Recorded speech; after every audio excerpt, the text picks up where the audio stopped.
Subscribe कीजिए education centre को और प्रेस कीजिए बेल आइकन नोटिफिकेशन पाने के लिए। नमस्कार दोस्तों, आपका स्वागत है हमारे चैनल एजुकेशन सेंटर पर। मेरा नाम बलराम सिंह है और हमने प्रारंभ किया है भारतीय राज्य व्यवस्था। और भारतीय राज्य व्यवस्था में हम पढ़ रहे थे उसके ऐतिहासिक पृष्ठभूमि के बारे में कि हमारा संविधान किस हिसाब से बना और कैसे लागू हो रहा। अभी हम ऐतिहासिक पृष्ठभूमि पूरी नहीं हुई है, लेकिन हमने सोचा क्यों ना जितना पढ़ाया है लगभग उसी को कवर करते हुए कुछ प्रश्नों की एक श्रृंखला बना ली जाए। तो हमने क्या किया है, लगभग 30 प्रश्नों को इसमें सम्मिलित किया है। बहुत बेहतरीन। इसमें लो लेवल से लेके हाई लेवल तक के प्रश्नों को संकलित किया गया है। आप देखेंगे इसमें 0 लेवल से लेके हीरो लेवल तक के प्रश्नों को हमने आप कोई भी एग्जाम दें, यूपीएसआई दें या यूपीपीएससी दें, सभी एग्जामों के लिए बेहतरीन और खासकर प्रीवियस क्वेश्चनों को उठाया गया है। ठीक है, तो चलिए हम प्रारंभ करते हैं। ठीक है, सबसे पहला प्रश्न रेगुलेटिंग एक्ट से हमने बताया था, ये शायद ही किसी का गलत हो जाए। ठीक है, आइए हम देखते हैं निम्नलिखित में से किस अधिनियम के तहत कलकत्ता में सर्वोच्च न्यायालय की स्थापना का प्रावधान किया गया था। तो आपको पता है रेगुलेटिंग एक्ट 1773 के तहत। ठीक है, रेगुलेटिंग एक्ट 1773 के तहत सर्वोच्च न्यायालय में एक एक सर्वोच्च न्यायालय की स्थापना की गई थी कलकत्ता में। ठीक है, दूसरे प्रश्न पे आते हैं। निम्नलिखित में से किस वर्ष सर्वोच्च न्यायालय की स्थापना की गई थी। देखिए अक्सर क्या होता है कि एग्जाम में 1773 या 1774, ठीक है, इसमें बहुत कंफ्यूजन होता है। याद रखिएगा जब कभी एक्ट की बात करेगा कि किस एक्ट के माध्यम से, ठीक है, कि किस एक्ट के माध्यम से, जब इस तरीके से कभी आ जाए सिस्टम तो आप 1773 लगाएंगे। लेकिन किस वर्ष में डायरेक्टली वर्ष जब पूछ लिया जाता है तो हम क्या करते हैं, 1774 ही टिक करेंगे। ठीक है, जब क्योंकि 1773 के रेगुलेटिंग एक्ट से स्थापना तो हुई, लेकिन ये 74 में ये स्थापित हुआ। ठीक है, तो ये वर्ष पूछा जा रहा है कि इस वर्ष में स्थापित हुआ, तो वो 1774 पे हम टिक करेंगे।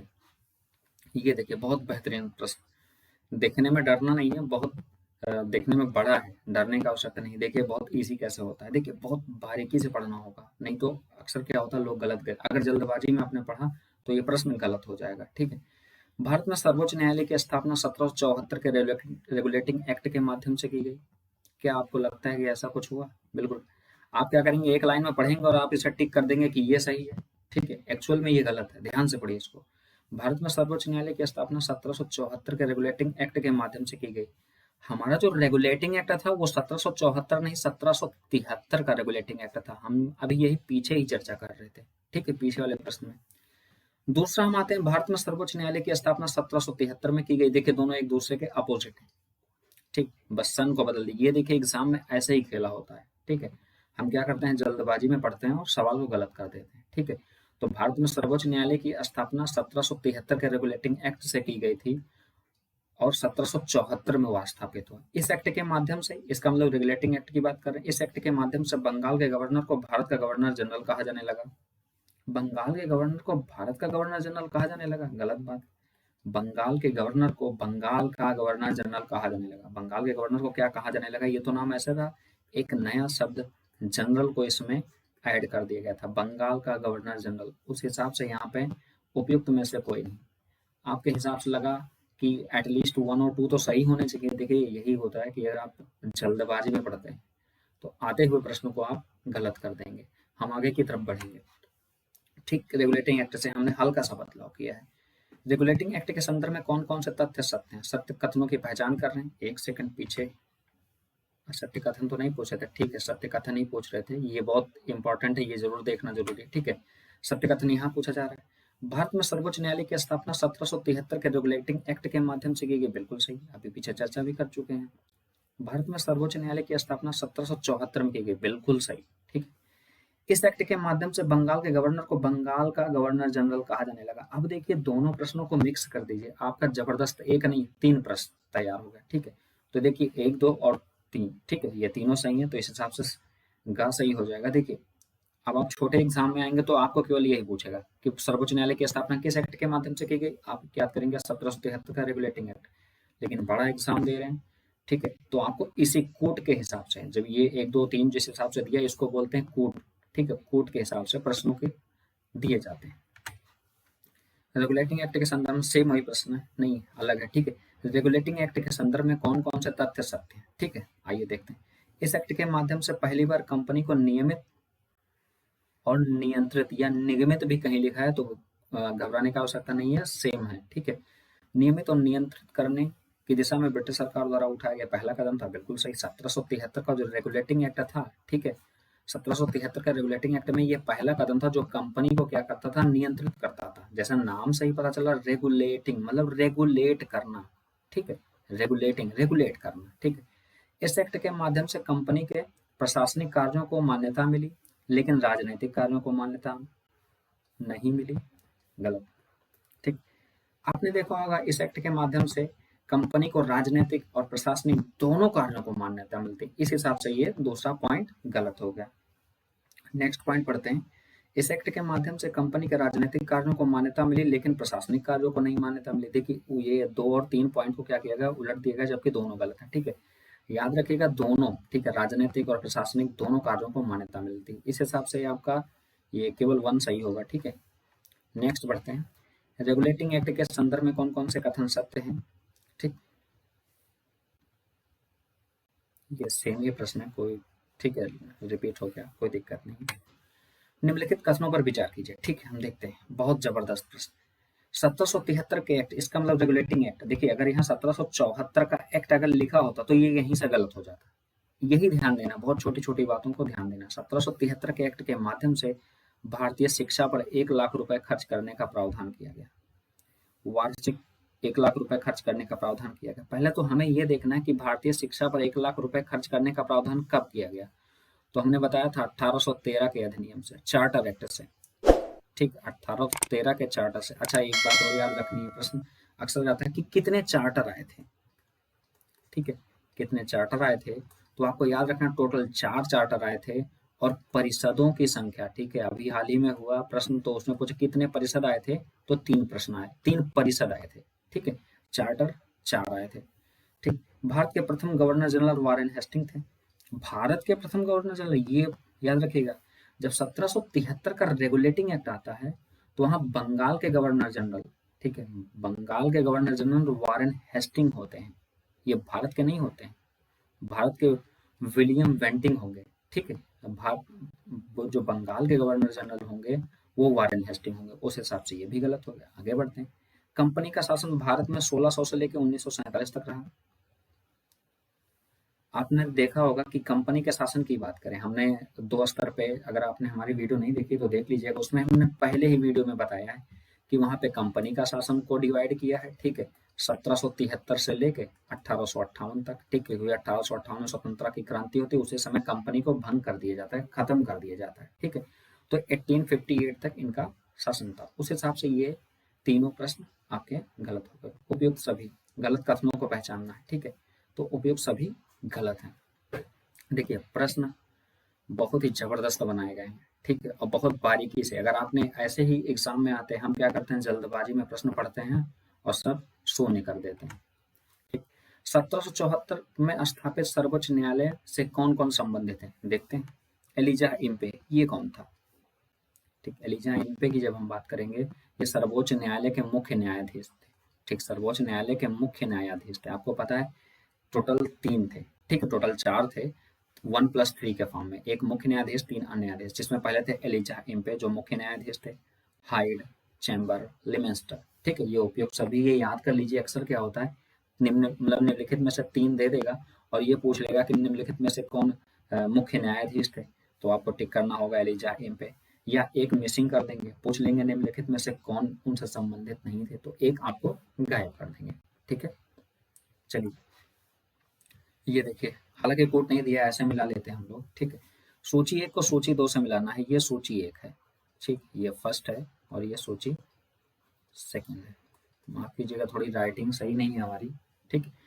पहले देखिए सर्वोच्च न्यायालय की स्थापना कैसे हुई, जो हमें आता है पहले हम वही, जरूरी नहीं है हम पहले से ही मिलाएंगे। देखिए सर्वोच्च न्यायालय की स्थापना 1773 का रेगुलेटिंग एक्ट। इंग्लिश मिशनरियों को भारत में कार्य करने की अनुमति, मतलब ये धर्म प्रचार, ठीक है, धर्म प्रचार कब प्रारंभ हुआ था, आपको हमने बताया था कि ये 1813 के चार्टर एक्ट से, ठीक है, तो हम इसको क्या करते हैं, इससे मिला देते हैं। आगे देखते हैं।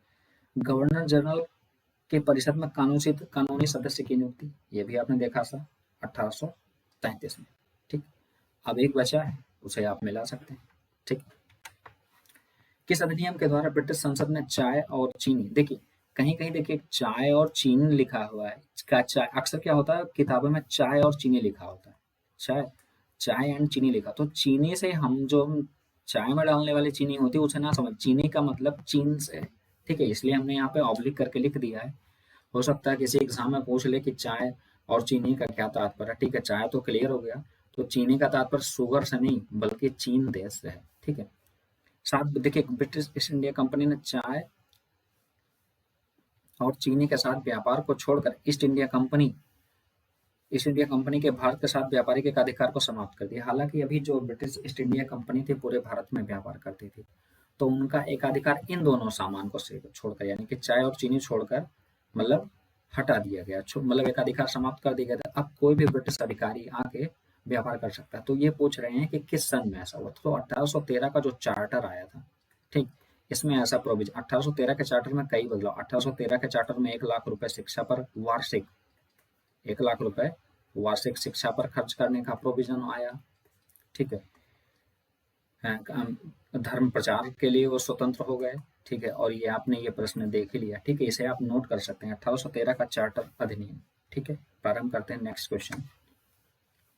निम्नलिखित में से किस अधिनियम के तहत भारतीय विधान परिषद को हमने बजट पर बहस करने की शक्ति भारतीयों को प्राप्त हुई। हमने कई बार ये आपको बताया कि मैं सबसे बेहतरीन अगर कोई परिषद मानता हूँ या अधिनियम मानता हूँ 1773 से लेके, ठीक है, 1773 से लेके 1947, हालांकि 1947 तो अपने आप में बहुत बड़ा है, ठीक है, हमारा देश आजाद हुआ, लेकिन इन सब में अगर 1947 को छोड़ के सबसे बेहतरीन मैं इसे मानता हूँ, ठीक है। भारतीयों को पहली बार बजट पर बहस करने की शक्ति मिली थी 1892 के परिषद, ये हमेशा याद रखिए, ये कई बार यूपी पीसीएस में, ठीक है, यूपीएसआई में, ठीक है, कहाँ कहाँ नहीं ये प्रश्न पूछा गया। भारत परिषद अधिनियम 1892 में बजट पर बहस करने का अधिकार दिया गया। याद रखिएगा यहाँ पे पूरक प्रश्न नहीं पूछ सकते थे, पूरक प्रश्न पूछने का अधिकार नहीं, यह अधिकार उनको 1919 में मिलता है, 1909 में, ठीक है, पूरक प्रश्न पूछने का अधिकार नहीं था, ठीक है, इस समय तक। नेक्स्ट करते हैं, आइए देखते हैं, ये देखिए बहुत जबरदस्त हमने बनाया इसे। निम्नलिखित कथनों पर विचार कीजिए। भारतीय शिक्षा पर 1 लाख रुपए मासिक खर्च करने का प्रावधान 1813 के चार्टर अधिनियम के तहत किया गया। देखिए जैसे प्रश्न देखेंगे आप तो कहेंगे बस बिल्कुल सही हो गया, ठीक, यही तो देखना है आपको, बहुत ध्यान से प्रश्न को पढ़ना है।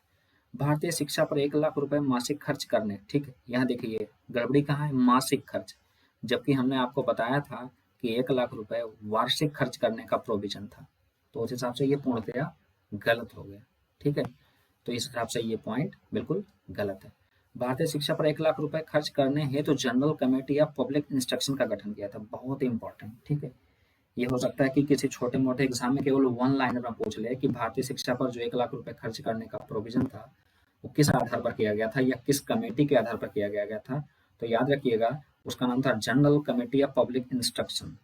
इसके अध्यक्ष कौन थे, लॉर्ड मैकाले, ठीक है, इसके अध्यक्ष लॉर्ड मैकाले थे, ठीक, ये लिखा हुआ है वो, माय गॉड मैंने बोल दिया, गलत किया, ठीक, जनरल कमेटी या पब्लिक इंस्ट्रक्शन के अध्यक्ष, नहीं तो आपको ये पॉइंट, अब देखिए एक ही बोला उसमें ये भी आ गया।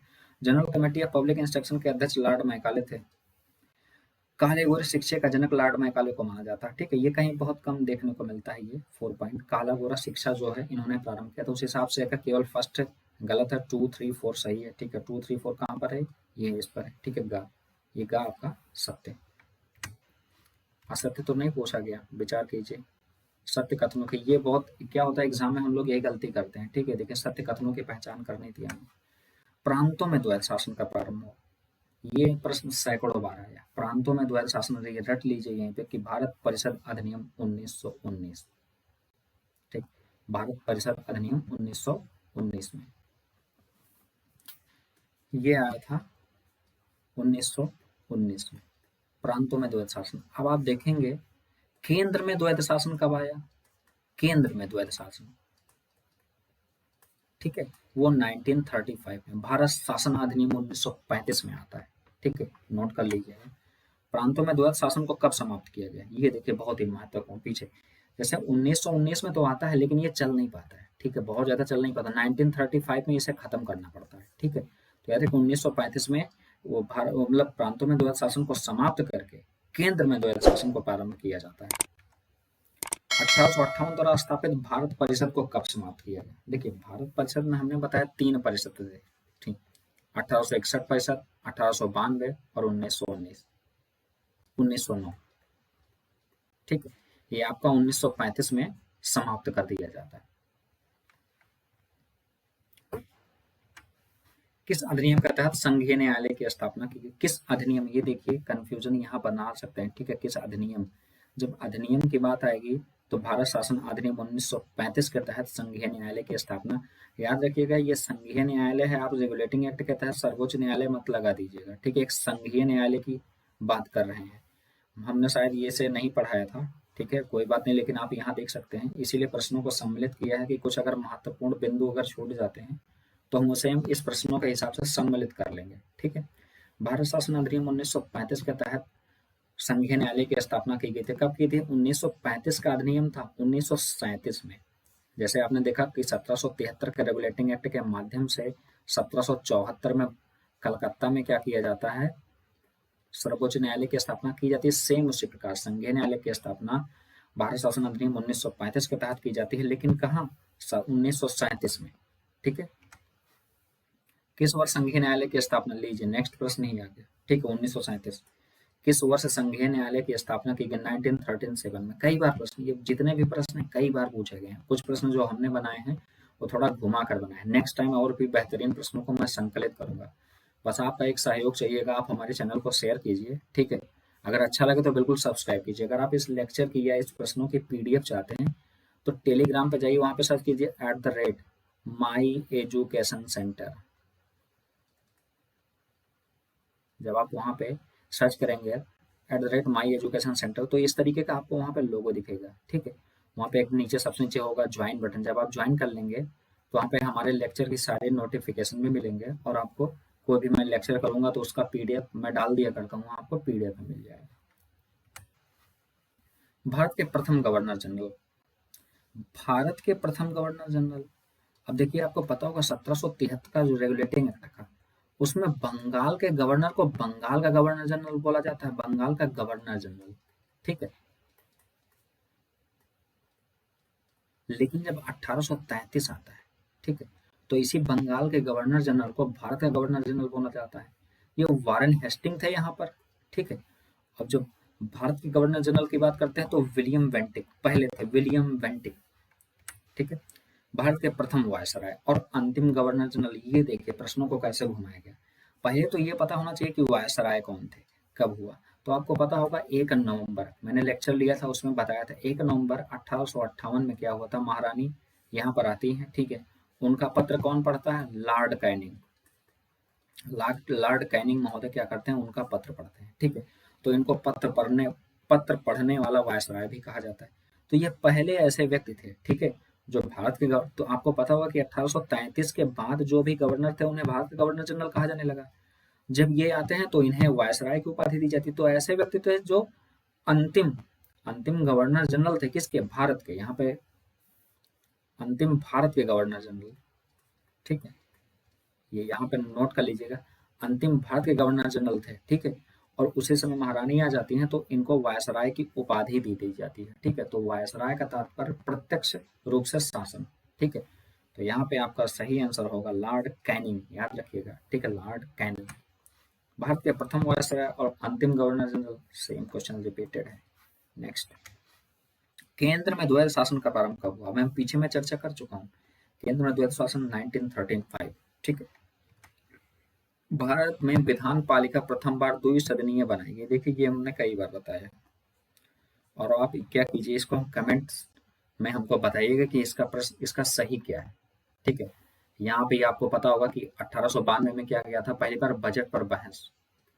ये हमेशा याद रहे, बजट पर बहस मैं आपको कई बार कह चुका हूँ कि इस प्रश्न को नोट कर लीजिए, दिमाग में उतार लीजिए, छाप लीजिए, क्योंकि यही प्रश्न बहुत बार बार आया कि बजट पर पहली बार बहस करने का प्रावधान कब किया गया, ठीक है। आगे चलते हैं। भारत के संविधान में केंद्र और राज्यों के बीच किया गया शक्तियों का विभाजन इनमें से किस उल्लिखित योजना पर आधारित है? 1935, ये भी शायद हमने नहीं बताया था, भारत शासन अधिनियम 1935, ठीक। और क्वेश्चन नंबर जो 22 है, इसको हमने आंसर नहीं बताया, आप खा को आंसर मत समझ लीजिएगा, ठीक है। कमेंट सेक्शन में बताइए आप हमें, कमेंट सेक्शन में, ठीक है। जो बताएगा मैं उसके कमेंट को पिन कर दूंगा, ठीक है। जो सबसे हमेशा दिखेगा, जब तक यह वीडियो रहेगा यूट्यूब पर तब तक आपका कमेंट सबसे ऊपर रहेगा। अभी देखिए क्रमानुसार व्यवस्थित करना। अब आप सोचेंगे सर 50 से ज्यादा तो गवर्नर जनरल थे, हम किस किस को याद करें, ठीक है। बताता हूँ एक तरीका, ठीक। पहले क्या कीजिए, जैसे 10 उठा लीजिए आप हिस्ट्री से और 10 पॉलिटी से, लगभग कॉमन है, ठीक है। जो मेन इंपॉर्टेंट आपको लगता है सब याद करने की जरूरत नहीं है, आप लॉर्ड क्लाइव पहले पढ़ लीजिए, ठीक है। लॉर्ड क्लाइव के बारे में पढ़ लीजिए, ठीक। ब्रिटिश अधिपत्य मतलब ब्रिटिश का शासन यहाँ पर उनको मुखिया माना जाता है, मतलब कि इन्होंने ब्रिटिश का शासन यहाँ पे लाया। सबसे पहले देखिए हम पॉलिटी के नजरिए से देखते हैं, हम पॉलिटी के नजरिए से कहाँ कहाँ देखेंगे, ठीक है। हम 4 से 5 गवर्नर या वायसराय और या फिर भारत के गवर्नर की चर्चा करेंगे, ठीक है। 1773, ठीक। 1833, 1858, 1905, ठीक। 1909 और उसके बाद 1919, 1922, 1927, आगे और भी हैं, लेकिन देखिए कितने आसानी से हम क्या करेंगे, इसको हम बताएंगे। 1773 में आपने देखा होगा कि जब रेगुलेटिंग एक्ट आता है तो बंगाल के गवर्नर को क्या कहा जाता है, बंगाल के गवर्नर को बंगाल का गवर्नर जनरल कहा जाता है। वो कौन थे, वारेन हेस्टिंग। क्योंकि ये पॉलिटी से रिलेटेड है इसलिए मैं पॉलिटी से रिलेटेड में बता रहा हूँ। अभी देखिए बहुत इजी है, और बीच में कौन है उसको याद करने की कोई जरूरत नहीं, यही प्रश्न पूछा जाएगा। 1835 में बंगाल के गवर्नर को, जो बंगाल का गवर्नर होता है उसे भारत का गवर्नर जनरल बना दिया जाता है। तो ऐसा पहला कौन व्यक्ति था, विलियम बेंटिक, विलियम बेंटिक महोदय थे, ठीक। 1858 में अभी हमने बताया लॉर्ड कैनिंग, ये वायसराय बन जाते हैं यहाँ तक आते आते, ठीक है। ये वायसराय हो जाते हैं, ये भारत के गवर्नर होते हैं, भारत के गवर्नर होते हैं, और ये बंगाल के गवर्नर जनरल हो जाते हैं, ठीक है। अब 1905 के 1905 आपको हमेशा याद रखना है, इनका नाम है लॉर्ड कर्जन, ठीक है। लॉर्ड कर्जन का नाम याद रखिएगा, इन्होंने बंगाल का विभाजन किया था। हालांकि ये प्रश्न इतिहास से रिलेटेड है लेकिन हमने यहाँ पे लिख दिया बंगाल का विभाजन किया था लॉर्ड, इसीलिए ये फेमस है, ठीक है। जो फेमस है उन्हीं के बारे में जानना। 1909 में आपने सुना होगा मार्ले मिंटो, ठीक। ये तो बहुत आसान है, और ये चेम्सफोर्ड यहाँ पर थे, ठीक है। आपने चेम्सफोर्ड का नाम सुना होगा, यहाँ पे आता है मॉन्टेग्यू चेम्सफोर्ड। अब देखिए ये दोनों तो सबको याद होंगे, लेकिन क्या होता है क्रम अभी पूछ ले तो आप नहीं लगा पाएंगे। देखिए मार्ले कौन थे, 1 सेकेंड, मार्ले कौन थे, मार्ले थे और मॉन्टेग्यू, ये याद रखना होगा ये भारत सचिव थे। जब भी नाम ज्वाइंट करके बस यही 2 जगह आता है, नाम जो कभी ज्वाइंट करके आए तो जो पहला नाम होता ये भारत सचिव होते हैं, ठीक है। जो ब्रिटिश कैबिनेट मंत्री होते हैं ब्रिटिश सरकार में, ठीक है, कैबिनेट मंत्री होते हैं वो मार्ले और मॉन्टेग्यू। तो याद रखिए इसके बाद के जो होते हैं ये गवर्नर होते हैं। इसका मतलब हम देखिए बहुत इजी से कितने 4 2 6 तक पहुंच गए। 1922 में आपको पता होगा 5 फरवरी 1922 की घटना, ठीक, चौरा चौरी कांड, चौरा चौरी कांड जो कि गोरखपुर में होता हुआ था। तो उसमें देखिए उसमें जो गवर्नर थे उनका नाम था लॉर्ड रीडिंग,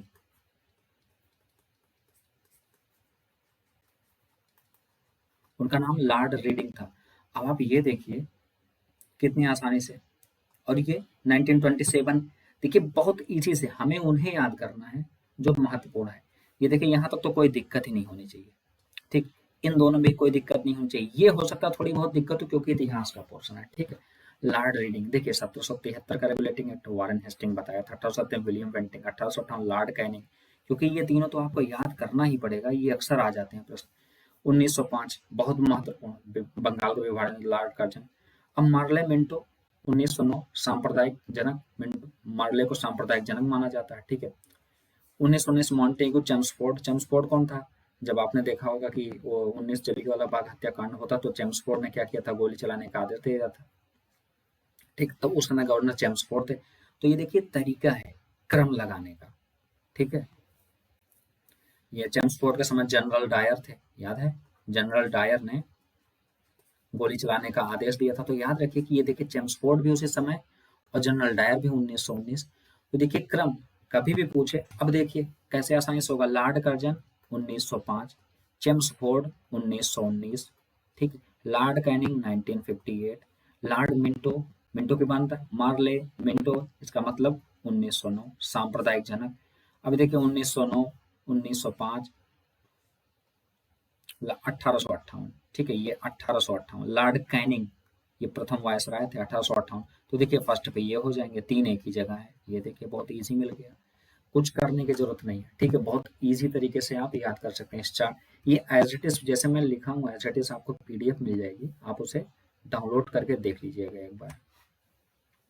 भारत शासन अधिनियम 1935 में मताधिकार आधारित था, ठीक है, मतलब जो मत देने का अधिकार 1900 भारत शासन अधिनियम 1935 आया था, वो किस आधार पर? कर, मतलब कुछ चुनिंदा व्यक्ति ही मतदान करते थे। उसमें देखिए जो कर देता हो, अच्छी अच्छी गुणवत्ता वाली शिक्षा हो और उसके पास अच्छी संपत्ति हो, इन आधारों को चुनाव किया गया था जो मत दे सकते थे। मतलब सभी नहीं देते थे, बहुत कम नाम मात्र में करते थे, ठीक है।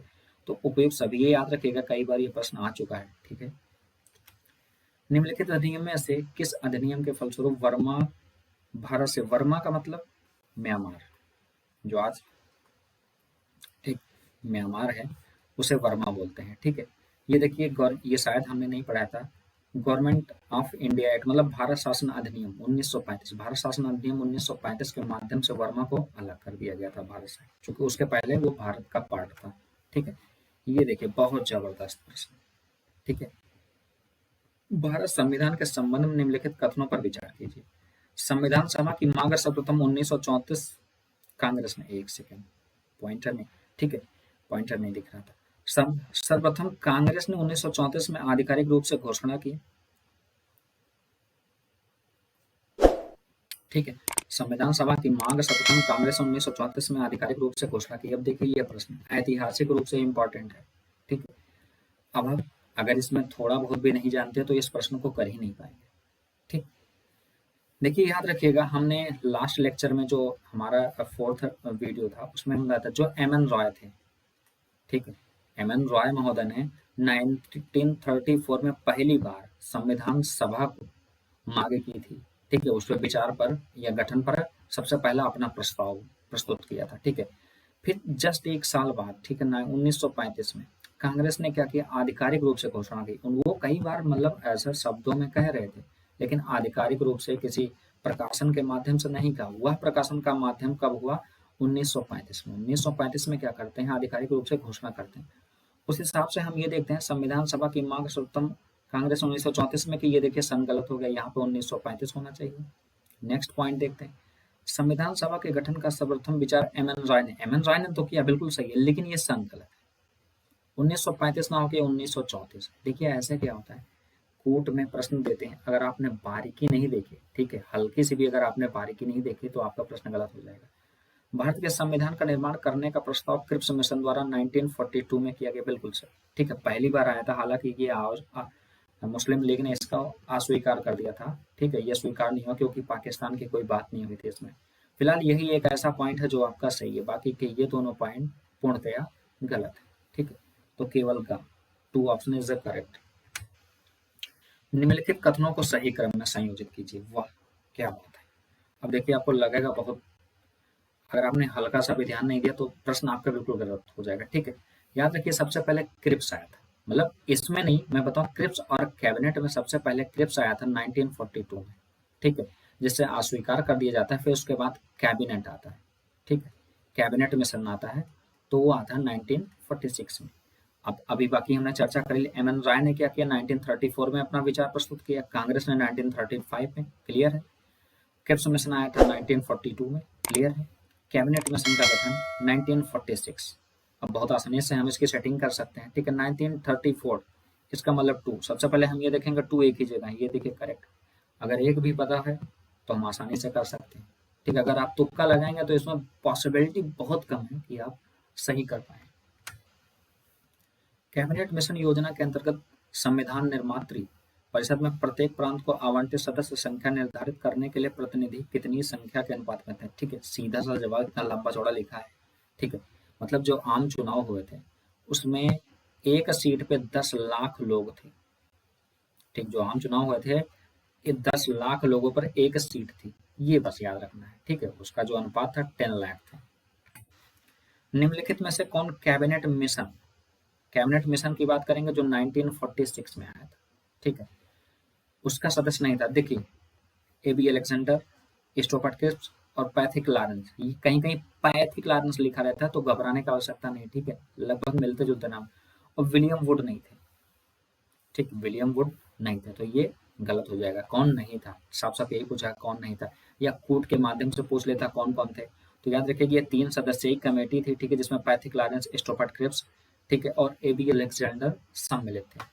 तो आज प्रश्नों की श्रृंखला यहीं पे समाप्त होती है। ठीक है, यदि आप हमारे लेक्चर की अगर कोई पीडीएफ चाहते हैं, ठीक है, तो अब आप टेलीग्राम पे जाइए और वहाँ पे सर्च कीजिए @माई एजुकेशन सेंटर।